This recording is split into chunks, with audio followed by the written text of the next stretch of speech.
Hello friends, it's Mr. Jim and welcome back to Kid Short Stories. Today's story comes to us from Sloan and Rose. Hey guys, they sent me an awesome idea for a story and you can too. Just head over to kidshortstories.com, send me your idea and maybe we'll turn it into an awesome adventure. And right now, smash the follow button so you don't miss out on any of our awesome stories. Are you guys ready for today's time-traveling adventure? Me too, let's go!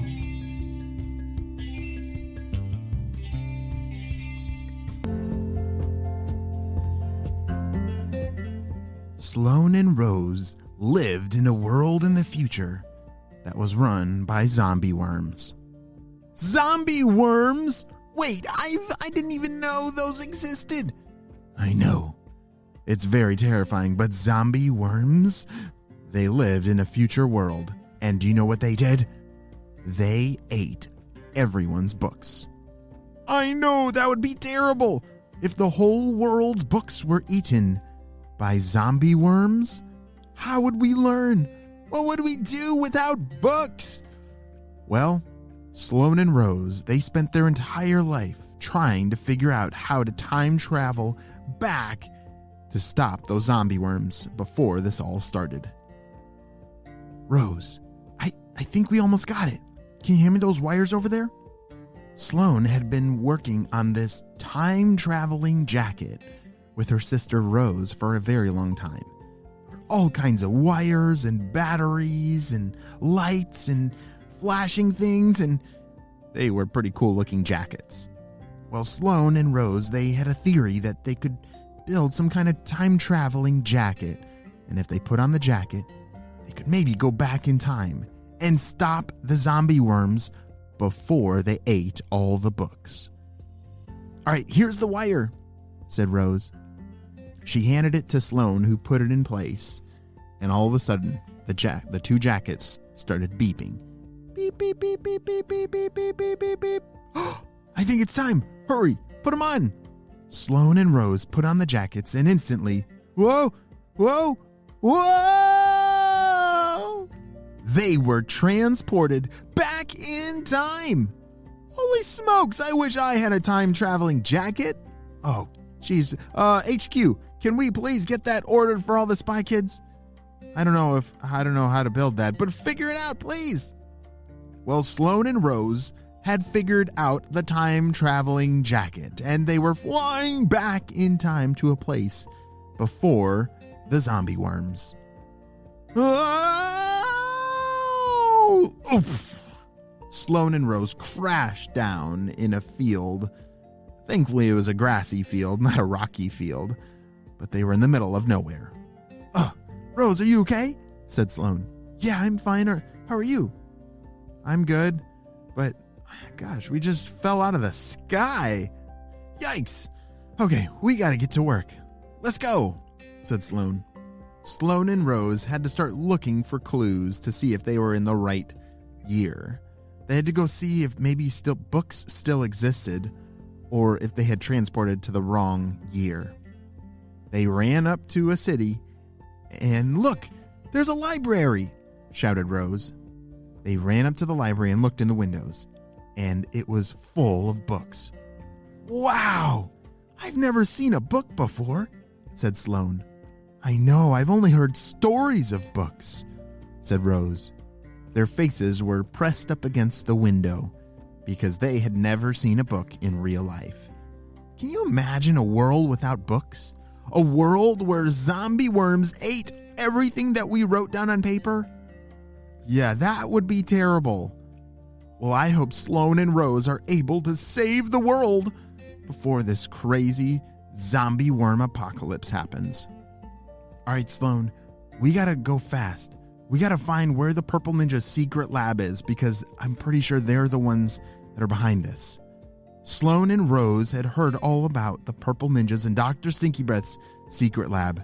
They were pretty sure that they were the ones that had started this zombie worm apocalypse. They followed a map that had shown the last known position of Dr. Stinky Breath and the Purple Ninja's secret lab. And there it was. Sloan and Rose had found this very secret lab. I guess the purple ninjas had been experimenting on worms for a very long time, and they had discovered a way to alter their DNA structure to turn the worms into zombie worms. All right, Rose, you go around that way. I'm going to check inside this window to see if I can hear what's going on inside. Sloane pressed her ear against the glass to listen inside, and there they were. All right, guys. It looks like we're getting pretty close. We just need that secret serum to finish up everything with our DNA-altering worm juice. Oh no! It was some kind of worm juice that they had made that when a worm drinks that juice, turns it into a book-eating zombie worm. Okay, Rose, can you hear me? Sloane was talking through her walkie-talkie that they had brought. It was built into their jacket. Yeah, I can hear you. Did you hear anything of what the purple ninjas were saying? Said Rose. Yes, I did. There's some kind of secret serum that we need to steal before they give it to the worms. And that is how this all starts. Hurry, let's go. Sloane and Rose had to find a secret way in. They could see that secret serum. It was glowing purple in a test tube over on the side of the lab.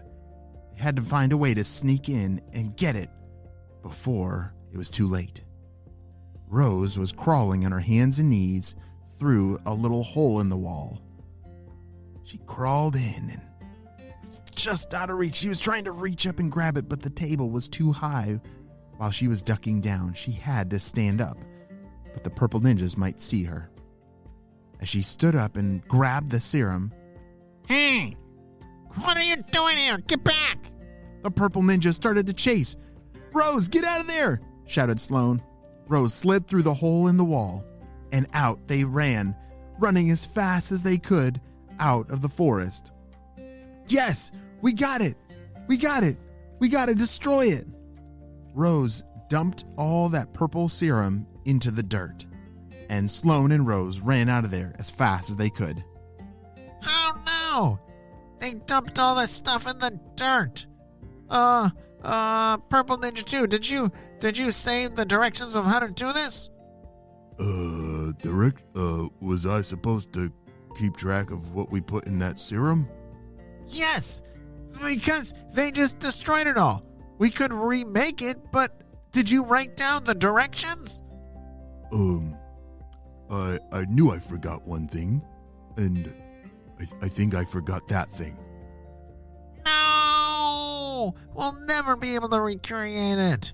The boss is gonna be so mad. Yes! Sloane and Rose did it! They saved the day! They saved us from a future without books. Whew, I'm so glad that we don't have to worry about zombie worms ever coming. That would have been a very slimy world. The end.